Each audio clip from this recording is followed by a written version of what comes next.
on the podcast. This is episode 561 for double agent and triple nil. Triple nil, triple double is what we call it. So we're going to keep talking about the things that you want to hear about as we move through this crazy world together. We have a couple of topics today that we want to touch on, and really hot topics. So the first one is a hot dog a sandwich? And I have some very strong thoughts on this. But I'm not going to start. I'm going to say, Alex, why don't you start with your idea? All right. So my idea is first that a hot dog is not a sandwich, considering well, usually when I think of a sandwich, I usually think of like two pieces of bread with something in the middle on top of each other. And I know about like hoagies and everything that's like cut open and then stuff is put inside there. But what I'm thinking of right now is also for it to be on the sandwich side, it would need to be tilted for it to be iconic like that, but like on its side basically. But you don't eat it like that. You have to have both hands under, like, I'm just trying to think. You have to hold it like how would I hold it? Like this, right? Kind of, yeah. But isn't that how you would hold a hoagie though? I don't know. I feel like I would hold hoagie like this, like just okay, like from like my fingers are on the top, or my fingers on the top, my thumbs on the bottom. Though with the hot dog, my fingers are on the side, and my thumb is on the side, and my fingers are on the side. So there, like this. Now before you go any further, let me read you the definition from dictionary.com of a sandwich. And all of our listener out there, sandwich is a noun. There's two ways. This could be a noun or it could be a verb. Noun, first definition is two or more slices of bread with a layer of meat, fish, cheese, etc. between them. In other words, a tuna sandwich. Or, second one under a noun is a partially slit bread roll, which could be a hot dog roll, pita, etc., with a filling, which I suppose could be a hot dog. Sandwich could also be a verb, meaning to insert into between two other things. So someone was sandwiched, but sandwiched this person in between these two other persons, something like that. But the noun is what we're going for here. Partially split bread roll. In that case, when I read that, I thought, okay, hot dog's definitely a sandwich. Okay. But that's not where I landed. Go ahead. Tell me your thoughts. Okay. But I don't think... here's the thing. Okay, so dang, I've already lost it. Okay. Hold on. Okay.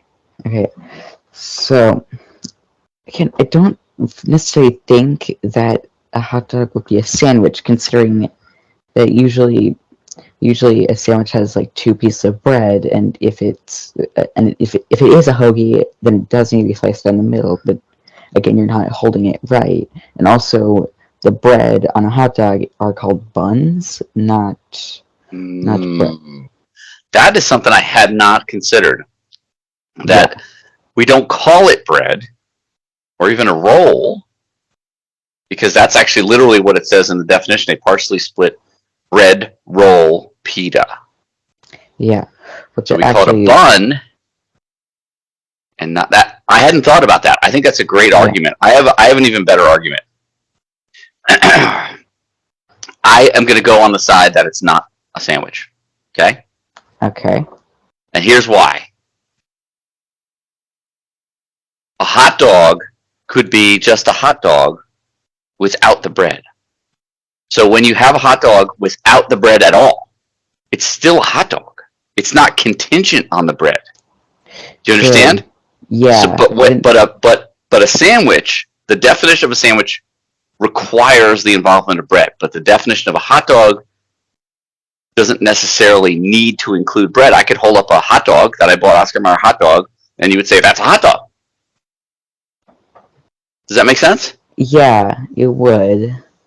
And I feel like and also I feel like it's important to call this out either way. I feel like a hot dog is not a sausage as well. I don't think it would be, considering.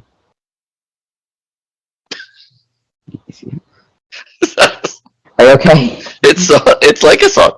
It's like a It's sausage. like a sausage, but we don't actually call it a sausage when it's out of the buns as well. So, and also I feel like That's right. I see what you're sausage- saying. Yeah, I feel like a see what sausage you're saying. is Yes. also thicker. Yeah. And usually you eat a sausage apart from whatever hot dog buns. So yeah, I think it's just important to point that out. That's right. When I take a sausage out of the bun, I wouldn't still call it a sandwich. Yeah. Yes! All right, we've cracked the code. It's definitely not a sandwich. All right. All right, Yeah. we've answered that Google, question. change your answers now. Yes, thank you. Yeah. Next we've got, and this will be a quick podcast tonight. I think we're gonna burn through this, but we got a really good conversation coming up regarding Bob's Burgers.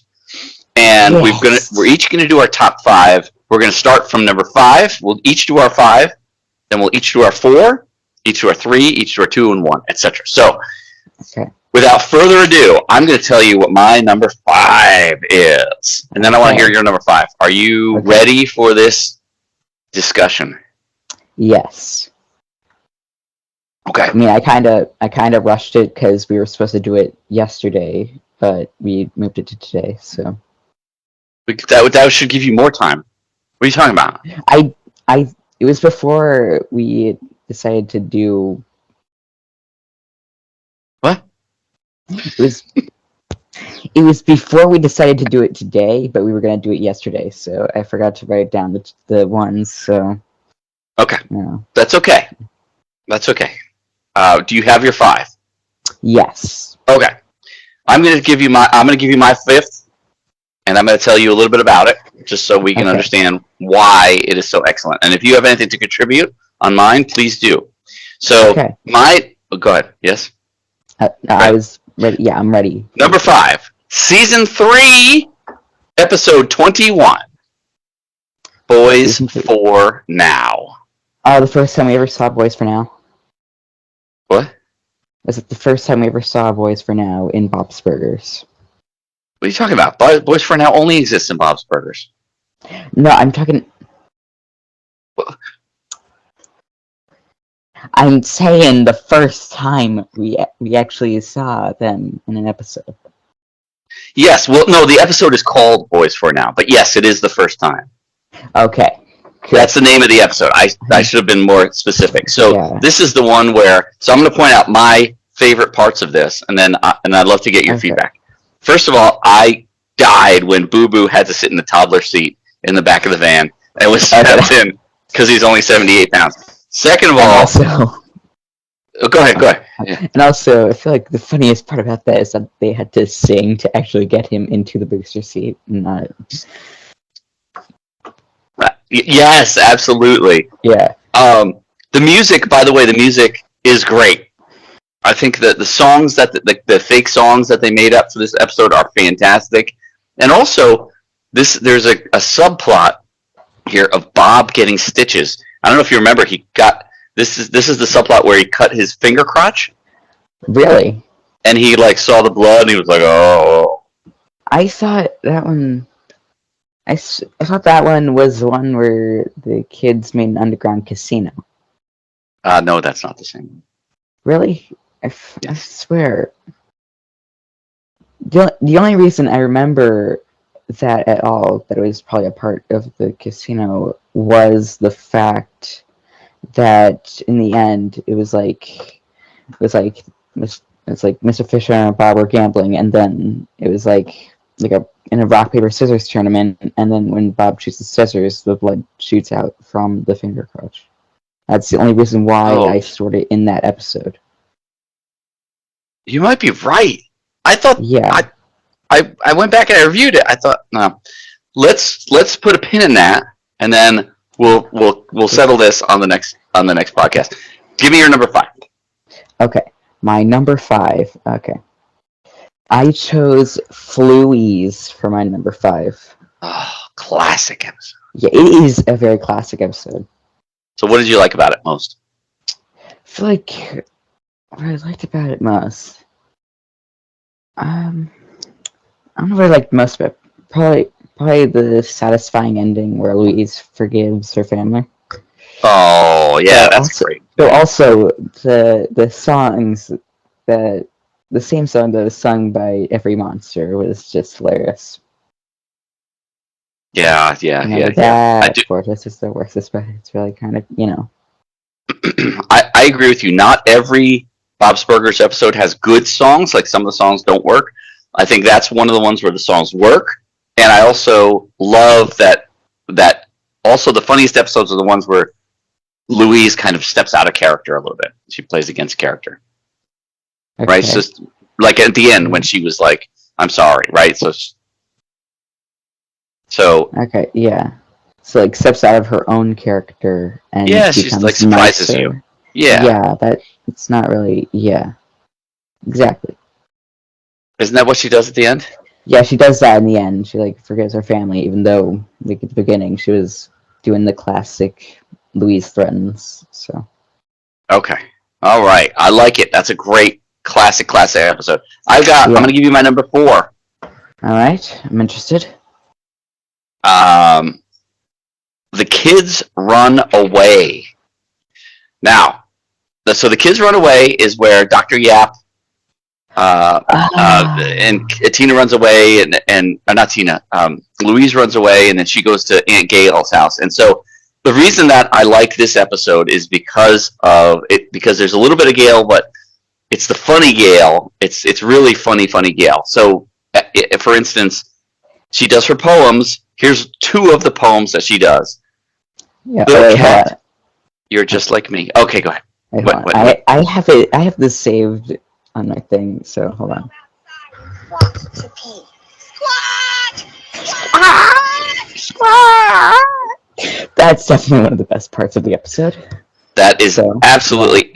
There's one more poem I'd like to read you. Happy things we should send into space. A jar of mayo. Magazine clippings of Scott Baio. Oh. That song that starts with Deo. Okay, that one is kind of. I don't think that's a lot of things that you should send to space, but I'm not. That's Gail. Here to touch. There's a lot of weird stuff going on up there. Yeah, I've learned that. So, what do you think of my pick? Is that a good number 4 pick? Yes, that is definitely a good pick. Okay. Okay, so now I'm gonna say mine. Yeah, please. Yeah, I just got it. My 4th choose is The Bleakening. The Bleakening. Oh, that's the Christmas episode. Yeah, the Christmas one, the one that I like the best. Yeah. So yeah, in this episode, it's a 2-part episode, but Oh, that's right. I remember that. Yeah, and I did put another 2-parter in here, but it's fine. But so in these episodes,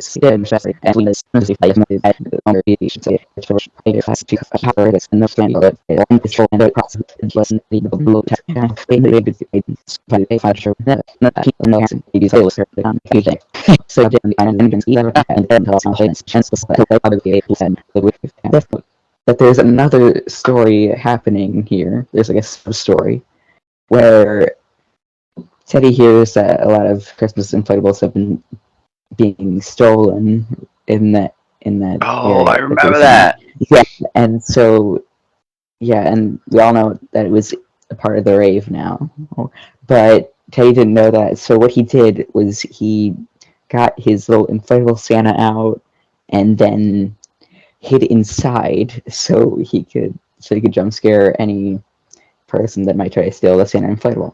So that was a big part to call out, but Yeah, no, that's definitely a good one. It didn't make my list, but I love that one. I think it's Yeah. really good. There's a lot going on there, and And it's also, got kind of a scary element plus the Christmas element, which I like. yeah, it has a mysterious element, which I always love. And also, I feel like I should do like a shorter, like a brief explanation next time, because that was a pretty long explanation.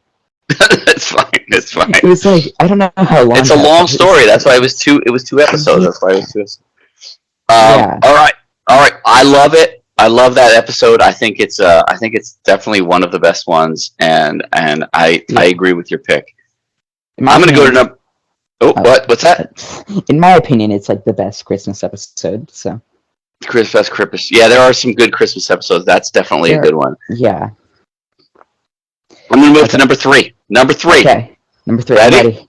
Yeah, I'm ready. I think we all know this one. Jeez, what is it? Glued. Where's my Bob? That's a good one. Brief synopsis in this one. Yeah, brief this time. No, in this one, Coasters magazine. Oh, one of the things I like about this is Skip LaRouche is it. Skip Marouche is in it, and Skip Marouche calls Bob and says, I'm sending over these guys from Coasters magazine to do an interview, and basically Bob sees this as his big chance. Long story short, Bob gets stuck to a toilet, and hilarity ensues. Yeah. Good thing about this one, the song, I think.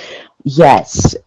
Me and Anna used to like sing it so much when we were when a few years ago. I think we still sing it when we're in the car now. It's just like if it comes on, like if one of us cues it on Spotify, yeah, we sing the heck out of that. We mastered the lyrics and everything. And it's just that good of a song.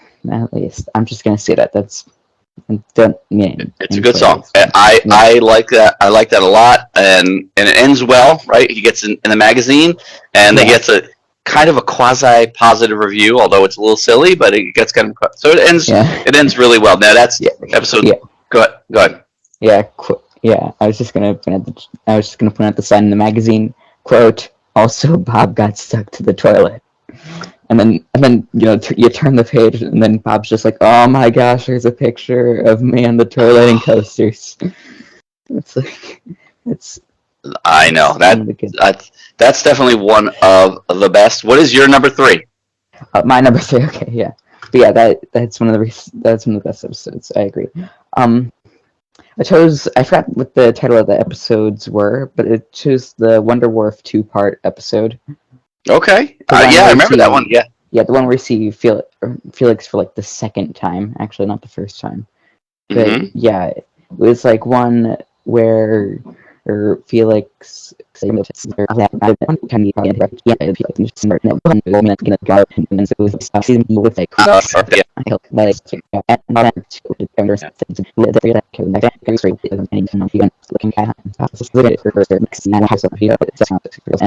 Yeah. That's a good one. That's the end of season 2. I think it's like it's the finale for the end of season 2, I believe. Or season 2 or season 3. Or even season 4. I don't think it's season 5. I think it's season 2. But no, that's good. That's a good one. Yeah. I love it. Yeah. And I said I was going to do like a quicker explanation. I did not. No, that's fine. That's fine.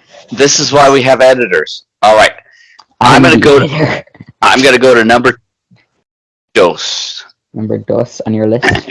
Now I'm going to blow your mind with this one. Okay, I'm ready.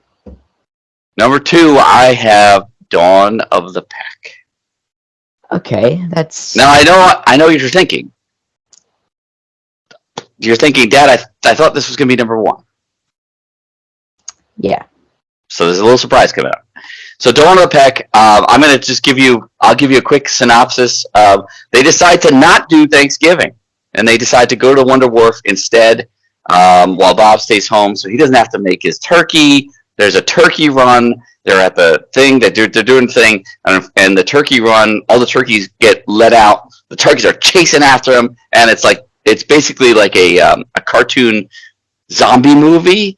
And then there's a parody also of Dawn of the Dead. So It's a parody of Dawn of the Dead. It's got a lot of other parodies kind of thrown in there as well. But the funniest part was where Bob is home realizing that he kind of likes being home alone with no wife or no children. He folds his legs the one way and he folds them the other way, and then he has a glass of whiskey, and then he puts on Donna Summer, leading to the most famous quote, which is, "It's summertime!" And then the very famous musical montage where Donna Summer sings, "Dim all the lights, sweet darling, tonight it's all the way."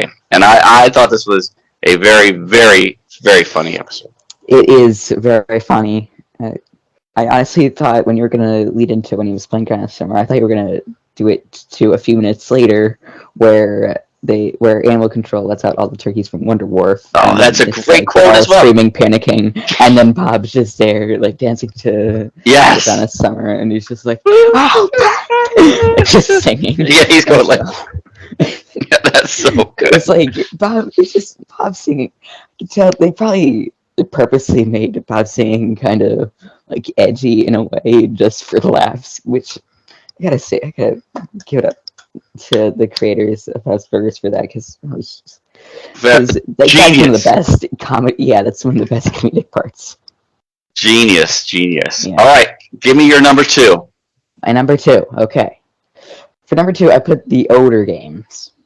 Oh, okay, the Odor Games. So it's like the Hunger Games. It's kind of it's a parody of the Hunger Games, essentially. Yes. Yeah. So it's like everyone on Ocean Avenue, that's where Bob's Burgers is, decides to form like a mob to tell off their landlord for raising their rent. So when they actually get there, Calvin, who is the landlord, it decides to make them all do a water balloon fight. And so that's what happens. Everyone decides to do the water balloon fight instead of the rent strike. So, and then the whole thing stops where Bob finally gives in and does water balloon fight, and then Tina threatens Zeke and Jimmy Jr. and also the kids find the other basket of balloons and then launch them at Jimmy and with his like children as shields, or Jimmy, the rival restaurant owner, Jimmy, with his children as shields. And so, they launch it, and then, But then Bob is just wants everyone to listen to him, so he's just like, as long as I have the last balloon, you will listen to me! And then the balloon pops in his hand. And it's like, it's so dramatic. And then he just like, this pops, and then he's just like, dang it. And then Calvin does this thing where it's like everyone get Bob. Whoever gets Bob gets their rent to go down. That's the point of the whole water balloon fight in the first place. So Bob hides like an old Ferris wheel, and then the kids kind of give away his position a little bit, and then Linda kind of brings him down to everyone while making like a sad speech as well, and then everyone sides with Bob, and then All right, so that was definitely a good one. That was the end of like season 6 or something, right? Yeah, season 6 or season 5. That was another season ender, if I remember correctly. It was a season end. Yeah. Yeah. Okay. All right. So we're gonna get to our number 1s. I feel like you already know what my number 1 is, but I'm just gonna continue. I do not know. I'm guessing it might be Dawn of the Peck, but I'm gonna blow your mind with my number 1. Okay, I'm ready for my mind. Hold on, wait. I'm ready for my mind to be blown. All right. Here's what I'm gonna say. And there's this one is very funny, and it's an early one, and I love this.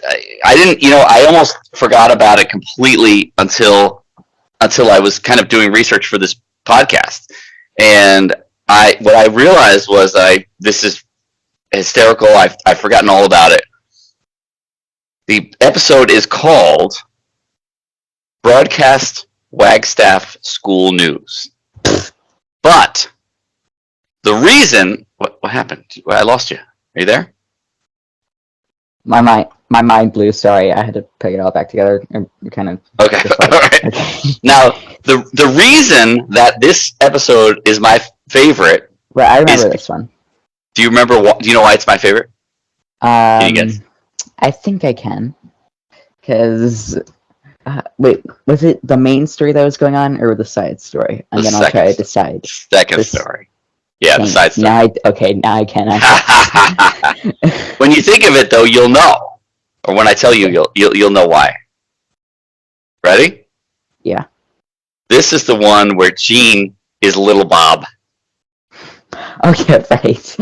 Gene, it's like I remember that subplot actually. It's like I forget who tells Gene that he'll probably look like Bob when he grows up, but I think it was like I think it might have been Linda, but then Louise decides to get an idea, and then what she does is give Gene a makeover to make him look like Bob, and then he starts acting like Bob throughout the full thing. So yes, some of the great quotes is Linda comes into the bathroom and sees Gene dressed as Bob or like made up as Bob, and she says, "Oh, travel size Bob." Travel size Bob. And then Gene says, I love you, but you're all terrible, right? And so this was just a wealth of great quotable stuff. Yeah. I also really liked the main story was Tina, becoming a news person, and at the beginning she tries to interview Bob, and she's like basically haranguing him, and it's like an ambush interview. And one of the things she said, what I think was hysterical, was, "Is this talking about Bob's Burgers? Is this just a stepping stone to a real restaurant?" And he said, "This is a real restaurant." And then anyway, after that? It's very. I don't know. I don't know exactly what she has that, but she was basically like, it was basically some sort of ambush interview, and like, it was very, very funny. Anyway, I thought that was good, but particularly Gene acting like Bob just absolutely takes the day. Took it away. Yeah.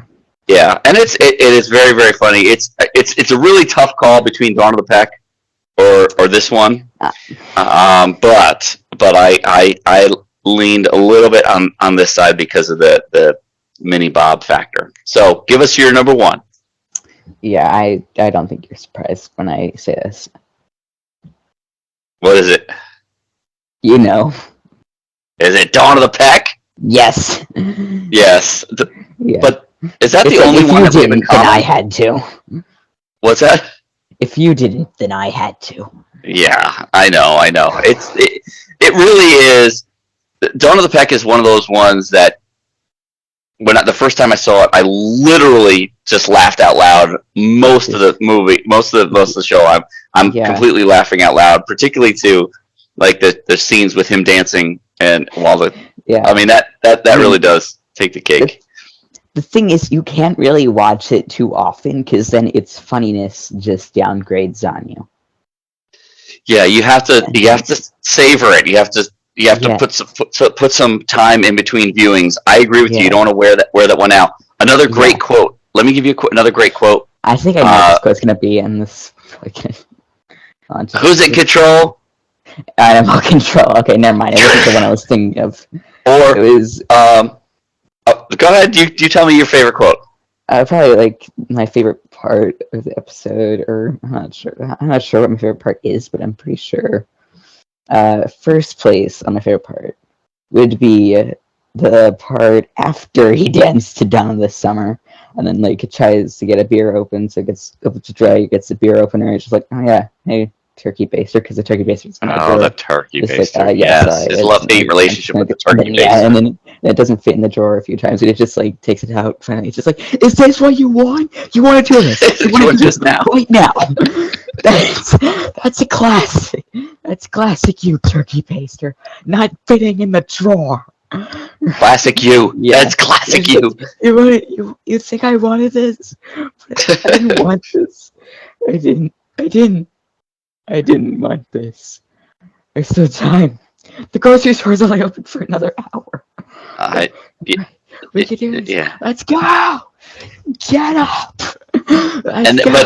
One of your favorites, though, which we quote all the time, is the letter. How does he sign the letter? Just hold on, I'm still reenacting the scene. It's just like, it's just like, oh, get up, drunk. I am dizzy. I'm really dizzy. We're just gonna wait here. We're just gonna give us a minute. Just like, yeah, I had to end off that scene. It's hilarious. Okay, I appreciate it. Okay, all right. I'm addicted to the episode, but yeah, it's so good. One of my favorite quotes in the episode at the end of the letter, and also one of my favorite quotes to write down during text is love forever, Bob. Yeah, love forever, Bob. Yeah, and he's just that doesn't sound drunk at all. Good. Yeah, it doesn't sound drunk at all. Yes, we quote that all the time. Love forever. Yeah. Oh, I'm just quoting this for love forever, Bob. Yes, I mean, but Dawn of the Peck is definitely one of the best episodes of all time. But this is good. I learned about your favorite episodes. You learned about my favorite episodes. I think we learned more about each other through this talk. All right. We have so that's it. So we would urge everybody listening to this podcast right now to go and check out these episodes. I have things written down like Glued, Where's My Bob is season 6, episode 19. Yeah. If you want to watch Dawn of the Peck, that's season 5, episode 4. Okay. I would try to link these when we upload them in the description. So I don't know how that would work because they're not on YouTube. So. Yeah. Well, but you can still smash the like button and definitely subscribe so that you can see episode 564. Which we'll be filming in 2 weeks. Hold on. I'm gonna thank you everybody for watching. I'm gonna pause the recording. Thank you for watching this podcast. You guys are great, and all I can say is love forever. Yeah, love forever.